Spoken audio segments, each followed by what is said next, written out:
Sup, nerds, I'm Wes. I'm Tom. Today we're taking a look at the Wizard's Tower expansion for Castle Panic. Ooh, there and there. Ooh.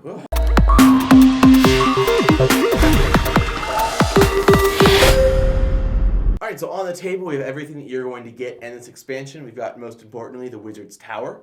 We've got some cool little fire tokens, a whole bunch of new monsters with some bosses, reference cards to tell you what those monsters do, how they act, this super awesome dice bag with a monster face on it, a whole new deck of cards that are the Wizard's deck, and then a couple extra just regular cards that you add into the main deck. Obviously, as he was saying, the most important change to the base game is the Wizard's Tower. So you replace one of the main towers with this, and this tower allows you to draw cards from the Wizard deck. Now, these cards are really powerful. They don't need to be played usually with other hit cards or anything like that. So, like, you know how you get certain, like Drive Him Back and stuff that are, they're powerful cards, but you need to play them with a hit card, so that kind of, reduces their power level a little bit. The only issue with these, though, is these can be pretty hyper-specific. You need to have monsters be laid out in a certain way, or they need to be right next to a tower, or they need to be in the same space. So it is possible that I mean some of them are really solid, but it is possible that some of them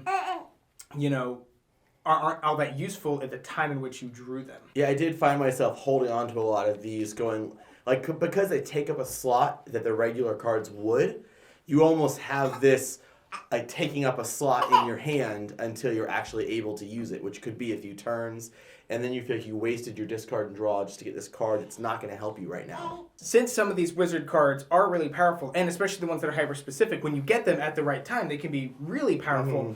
But the new monsters that you add in, the bosses and just the regular monsters, really do up the difficulty of the game. So it does kind of balance itself. It's not like the Wizards card made the game too easy or the bosses make the game too hard. They really do give you the tools on both sides. So it really just makes it more entertaining. Really, there's just more decisions to be made, more things you can do. You have more options, and it's not just now the game is just super duper hard. Yeah, it's just bigger weapons to both sides. So with these new monsters, it's not like plug and play. You don't just dump these into your existing pool of monsters you're drawing from. You actually are going to swap out a lot of the monsters from the base game with the monsters from this expansion. So there is some time to set up. And it can be kind of frustrating to go through each one, like, all right, pull out 3 trolls, pull out 3 goblins to add these. And it's going to make setup and cleanup a lot more difficult. You're going to, if you use custom inserts or whatever, you're going to need to make sure that you can keep them separate. I would have thought, my initial thought was that you just dump them all together. And we actually did play a game where we dumped them all together. And it honestly made the game too long. While that's true, I actually like the Wizard's Tower expansion enough to where if we did take out all those base monsters and just mix this stuff in, and this was kind of the only way that I played, like this is the new base game. There's one of the towers is the Wizard's Tower, you have this, and then these big monsters can come out and do more things. I would be okay with that. I played this game, I brought this to my friendly local game store and played with some people who haven't played before, and we played this. We played with the Wizard's Tower, and it was their first game, and they were totally fine. Because it doesn't increase complexity at all, nor does it increase difficulty. It just increases options. I say, well, do you want to draw from the main deck, or do you want to draw from the Wizards deck? And that's it. I will say, I really do like this expansion. I think it's great. I gotta say, actually, probably the best thing that this expansion offers is just this monster bag, because it's really something you needed. You need to put your monsters in something, when you're going to draw them randomly. And this, I felt, should have been in the base game. And I think maybe they thought that too. Yeah. They were like, yeah, we should definitely add a bag this time. And probably the thing that I like the least about it is maybe the fire tokens. It added, a bit of complexity to the game. It was cool, like, okay, well, this dragon's going to go breathe fire here. If it gets 3, it's destroyed. But it felt kind of clunky for the type of game. Everything in the game is always really fluid, and it makes a lot of sense, and it's pretty straightforward. And this is kind of like, well, I guess when they hit the wall, they don't take a damage, but they do because they get on fire. Like, I just felt like that could have been a little bit better, or really, this is something I could take or leave from the expansion. So I actually did really like the fire. I played one game that was really fire heavy, and like a lot of the walls were on fire, and monsters kept hitting them, and that monster would catch on fire. And I felt like that added a lot to the game, and I really enjoyed it. My least favorite part was actually the Wizard's deck.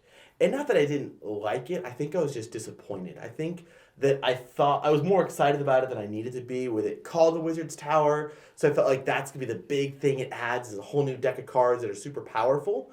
And honestly, like he said, a lot of times they're so specific. And don't get me wrong, we had times where we played a Wizard's card and it was like super dope and everything we needed and it killed a whole bunch of guys and saved the day.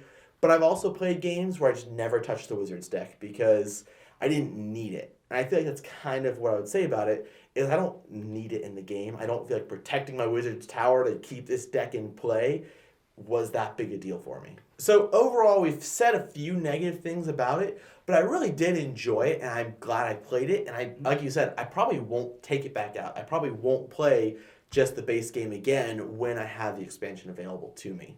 I agree with Wes. I really do enjoy this. Now, we've said a couple negative things about specific portions of this expansion. And while I do think, when you take each piece individually, they're not all that great. Like the cards that are added to the main deck really aren't that big a deal. We were talking about negative about the Wizard Tower and the Fire. But I think when they come all together, when you take the expansion as a whole, it's a really great package. You should really think of this as more of an upgrade kit to the base game than an expansion that's going to add all this new stuff. It's almost like these two together are what the base game just should have been, and they were fixing that with things like a boss monster, a bag to put your stuff, just kind of fixing the stuff that the base game was missing. At the end of the day, we definitely do recommend this expansion. We kind of sort of think of it as essential for Castle Panic. If any of what you saw sounds interesting to you, you can go ahead and click the link in the description box down below and you can purchase both of these. Hey, and while you're down there, don't forget to subscribe so you'll never be bored. Baby. He likes it.